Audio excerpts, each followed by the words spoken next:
Hello everyone, let me present you our project NextLand focusing on forestry service provider. But first, let me introduce you to our team. We have Katerina from Germany, Filippo from Italy, and Anna also from Italy, as well as Francisco from Portugal, and myself, Nadine, from Austria. We use the value creation wheel, which is created by Professor Luis Lages. It's a method for innovative decision-making and sustainable solution, and it helps to solve complex problems. It's divided into 5 phases, which is first the discovering value, second create value, third validate value, fourth capture value, and fifth considered value. Before we start, let me present you our background and context.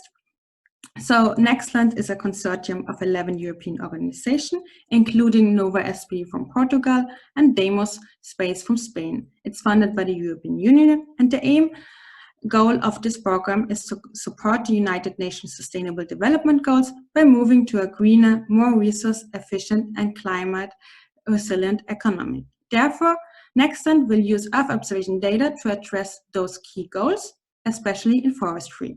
By gathering data from Copernicus, NextLand will be able to transform this data into easy-to-use information and provide a reliable and value-adding services. We also defined the vision, mission, and the goal for our project. The vision is to be one of the leading and innovative companies providing satellite imagery services in the world. The mission had to create a sustainable solution for the Sustainable Development Goals through its services, and the goal, build an operational platform to deliver innovative midstream services to forestry service provider. So our problem is now, what should NextLand's value proposition for forestry service provider be? And then secondly, how to implement the go-to-market strategy in order to address the SDG goals, especially in forestry. And we also defined 2 sub-questions, which are, how can NextLand become an efficient and profitable company, and how can NextLand operate to reach a competitive advantage? So let's move to the first phase of the value creation wheel, which is called TAP.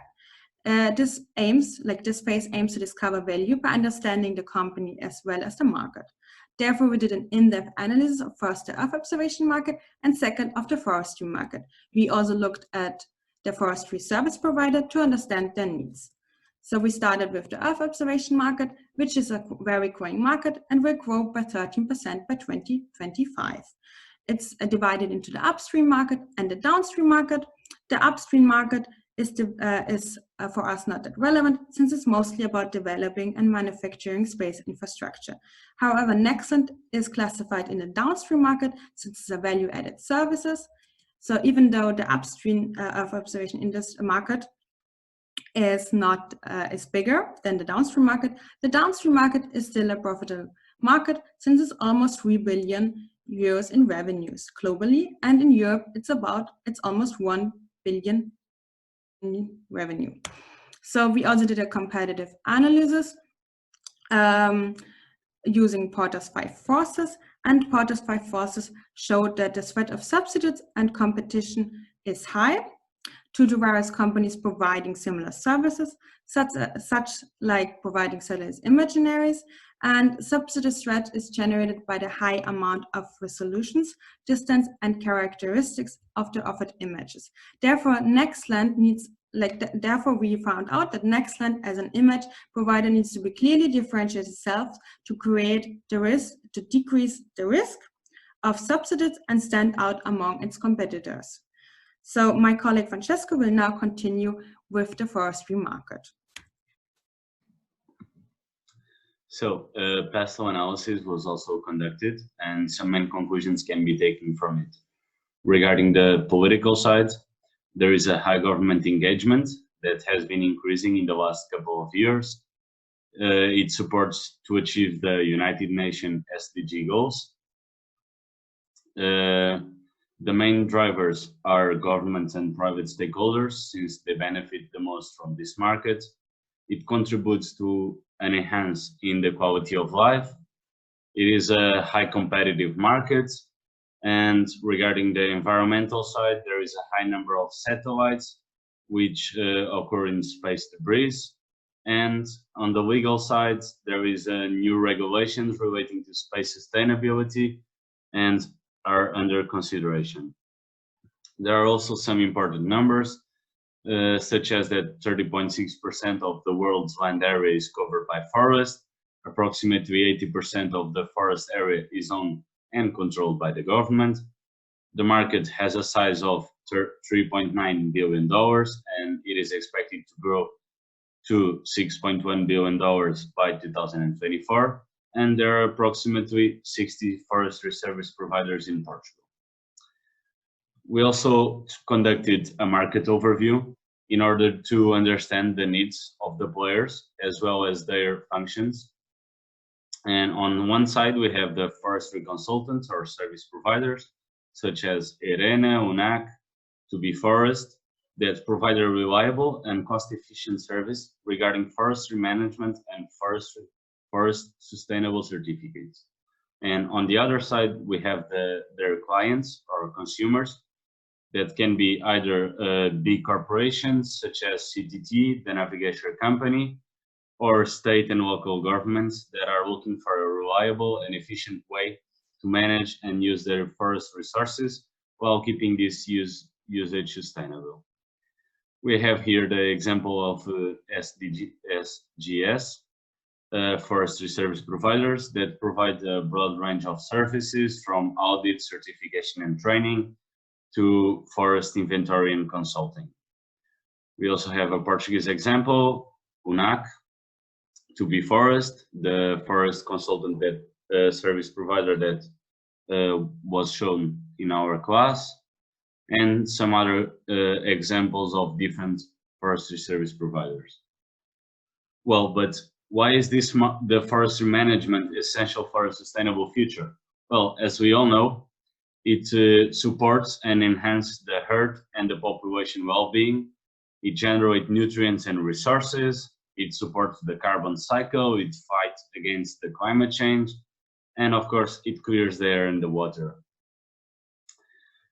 Those analysis was also conducted, and we found out that there was a possibility for a win-win strategy, which was a great opportunity to provide a reliable and affordable service that connects both the Earth observation market and the forestry market. This way, it is absorbing value and revenues from both markets. To conclude phase one, also some KPIs were defined in order to the project to be smooth and to be on time. We defined team-related KPIs in the short term, such as understanding the VCW meta framework and understand well the market and of course the challenge. And on the long term, we have the team satisfaction with the teamwork dynamics, and more related to the project, we have on the short term an agreement on the resources to be used, manpower, timing and money. Also measuring the cost efficiency of the resources and guarantee the sustainability. On the long one, finally, we have optimization of the resources and of course the satisfaction of the key decision makers and other players such as management, teams and other important stakeholders. So we can now talk about the second phase of the value creation wheel framework. This phase is called induce, and it's very important in order to create value. The value that is based on the analysis that we have already explained before of the environment in order to better understand what's our challenge. So in this phase, we first analyzed and defined different ideas and solutions. And then in the second part, we collected different filters. So these are the main tools we have used throughout this phase. They actually have been brainwriting, brainstorming. We also interviewed different stakeholders, such as from the forestry consulting firm To Be Forest, we interviewed Susana Brigid and Gabriela Cabral. And we also interviewed some members of AtFarm and COSER, such as Philip Wee and Maximilian Gould. We also had the opportunity to spread some surveys to different stakeholders in order to reach and get some feedback and insights. And as you can notice in the slide, we have actually received 11 answers. So to get more in detail with this phase, in the first part, we collected ideas, as I already mentioned, and this is a final result. So we collected 39 different ideas, which were spread in 3 main categories: the monitoring, the prevention, and the protection one. In the monitoring one, we were mostly focused on issues such as tree density, species distribution, coverage, animals monitoring, for example. In the prevention, the main issues were related with prevention from wildfires, from natural disasters, human damages, and plant disease, and then protection, for example, in terms of vegetation health, global warming, landscape design, and so on. So this is the final results. So you can actually notice in these slides all the solutions we collected, all the 39 solutions. We then moved to the second part of this phase, which is the definition of the filters. So as you can notice in these slides, these are all the filters we have collected. So 20 filters with different categories, of course. We then move to the third phase. In this phase, like here, it's important to mention that in the previous phase, we didn't really have any limitation when we were collecting solutions and ideas. So we didn't have any constraints. So in this solution, the goal was to better narrow these solutions and filters to better understand the ones that could actually be feasible and suitable for the challenge. So this phase is the analyze one, is to validate the value. So the value we have created in the previous phase, as I was already saying. So the main tool we have used in this method have been the poker method. The poker method is important in order to understand which solution first and then also the filters we wanted to keep, to review, to kill, or to multiply. Unfortunately, due to the current situation of coronavirus, we didn't really have the opportunity to meet and reach the key decision maker, Nuno Grosso. So we based the application of the poker method on our assumptions, on our brainstorming activities, on feedbacks we received from the surveys, and also some insights from the emails we received from Nuno Grosso. So we first applied the poker method to the solution, and this is the final result. So we have decided to keep 21 solutions, to review 6 solutions, to kill 10 solutions, and to multiply 2 solutions. Of course, always out of the 39 solutions we have totally collected. So this is a list that is showing for each solution in which category, and these are the key points. So all the solutions wanted to keep. We then moved to the second part of this phase, which is the application of the poker method to the filters, and this is the final result. So 15 solutions, 15 filters we wanted to keep, 3 to review, 2 to kill, and 0 to multiply. Of course, always out of those 20 filters. And this is the final result.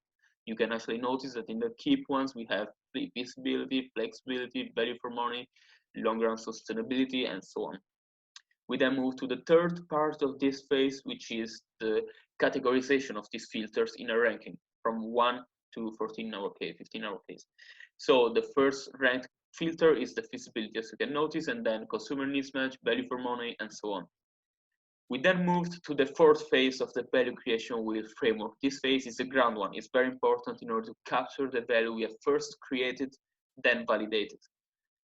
So this phase is divided into two main parts: the application of the value creation wheel funnel and the definition of the prototype. By applying the value creation funnel, we first use the multiple variable criteria method that I will now better explain. So we first linked for each solution we wanted to keep a letter, as you can see here, and here are the remaining solutions. Here we have the ranking of filters, and it's exactly the same we have already showed you. And this is the application of the value, the multiple variable criteria method. So in the rows, we have all the solutions associated with a specific letter, as I've already showed you. And in the columns, we have all the numbers of the filters, all ranked from 1 to 13. So as you can notice, just the solutions E and F and L and the P are the ones which overcame all the filters. And for example, the O, unfortunately, didn't overcome the very last filter, which is the legal constraint. So this is, and then after that, we constructed the value creation wheel funnel, which is this one. So we started with 21 solutions, and by applying one by one all the filters, we narrowed all these solutions. So we started with 21. After applying the feasibility one, we moved to 19 solutions. Then we applied consumers needs match, and we had 16 solutions, and so on. So we finally reached 4 final solutions that are the ones that I've already mentioned you, which overcame all the filters. We then brainstormed and worked on these solutions in order to incorporate them into one solution that could actually be feasible for the concept and prototype we wanted to develop. And then we moved to the second part of this phase, which is the definition of concept and prototype. I will now pass the floor to my colleague Catherine, who will give you further information about the prototype and the following processes. Okay, so let's move on to phase 4B, to the ground and the conceptualization and the prototype of the idea we developed. So NextLand will provide an innovative platform which offers assessed and transformed forest inventory data to achieve a sustainable use and management of forest resources with procedures that can be replicated over large areas in continuous mode.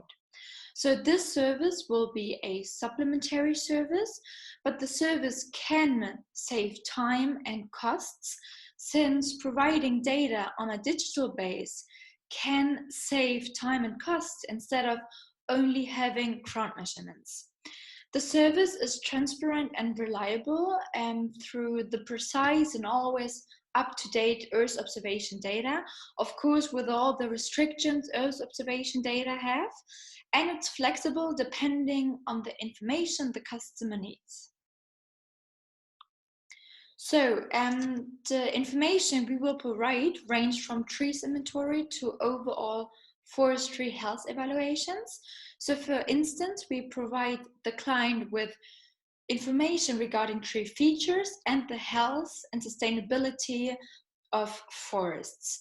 So for instance, regarding the tree features, we will provide information regarding the tree species, the size of trees, the age of trees, the current number of trees and historical data, as well as the estimation of wood volume and biomass. Regarding the health and sustainability part, we will provide the client with information regarding the tree diseases, water levels and soil hydration, tree growth rates, recovery and sustainability of tree levels per area, early tree cut rates, as well as the analysis of land cover changes and the monitoring of damages through, for instance, climatic events such as forest fires. On this slide, you can see a prototype we developed. So this is how NextLand could look like. The segmentation. So we decided to segment it into 5 different segments: management, monitoring, analysis and advice, education, profit, and legal. So the segmentation is based on the type of the service that the company offers and the type of clients that each service has. So in this way, the segmentation will be highly correlated with consultancy companies' needs. But actually for NextLand, we decided on only the 3 segments: management, monitoring, and analysis and advice. So as we already said, of course, we target the forestry service providers, and the pilot project will start to target the management segments, such as internal audits of forest certification systems. And the pilot project will start in Portugal to acquire the maximum possible knowledge and to gain relevance in the market. So let's have a look on the 5 Ps. In this case, 5 Ps instead of 7 Ps, since it suits better in this case. Product in place, as I said, we will provide an online platform and website, and we will promote it through direct and indirect marketing. So the direct marketing will happen through direct mailing to companies and a door-to-door strategy, since we only serve a niche. And the indirect marketing will happen through a big LinkedIn campaign, as well as for user trials and, of course, data online and offline. The process will be an easy one, since the client just has to go to the NextLand's website and create an account and decide on the package he wants to subscribe for. So now I will describe the 3 packages NextLand will offer. So we will offer a basic, standard and premium package, and they only differ in the maximum number of users and the land size. So the client decides on a geographical area, and he will receive maps, graphs, and a detailed analysis of it. It's actually a monthly based subscription model, and they also have the option of expanding the land size coverage for an extra fee of €100 per 10,000 hectares. So these are the prices actually, and they base on a cost-based approach, which Anna will later on further explain, and the benchmarking we did. So to justify the prices, in this table you can see European tech startups that are set to digitize the forestry industry the most. So for instance, if we have a look at Euphoria, the last one in the table, they only provide the client with information regarding the digital wood measurements. It's a German company. And for instance, just to justify the prices we developed, they offer to provide the client with 4,000 tree items for €599.99, so almost €600, and they only provide the client with digital wood measurements, compared to us, who provide the client with lots of more information. So on this slide, you see the positioning statements we developed. But since I already mentioned all the information which are written down here, I would propose to move on and to let Anna explain all the further steps.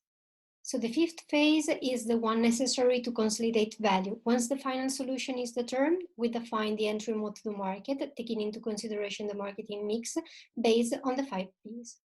In this slide, as you can see, we define the blue ocean strategy. NextLand, in our opinion, is entering for the most blue ocean since it is almost a non-existing and unsatisfied market yet. In fact, a market for the use of transformed EO data, specifically focused on sustainable forestry management, slowly started to be developed only a few years ago. And in fact, there are only few European startups that started to process and transform EO data and provide relevant forestry data on a digital base. Moreover, with respect to its competitors, NextLand offers a wider range of products and services. In order to reach the go-to-market strategy, we focus on the 3M analysis. The first M to be analyzed is money. In this slide, as you can see, we computed the initial investment and operational cost. And to come up with those figures, we mostly based the initial investment on human capital. And for the operational cost, we identify a cost of €1,200 per client. When considering profit margin, well, we define 3 levels of margin depending on the bundle purchased by the client. So for the base one, there is a margin of almost 20%, for the standard of almost 40%, and for the premium of almost 51%. Next, there is the analysis of minute and manpower. On this slide, you can clearly see the tasks that need to be undertaken, the timeline of activities from the platform creation until the very last step of its development in June 2023, and the team involved in each task. Moreover, for each task, we describe the moment in which the activity will start, how long the process will take, and when it will end. It will take more or less 3 years to implement NextLand go-to-market strategy. The project will begin in June 2020 and it will finish at the end of June 2023. Moreover, we included some key milestones. The first one is identified as the platform creation and bureaucracy, after which the process of data transformation will begin in the second quarter of 2021 in order to have a pilot ready after 6 to 9 months.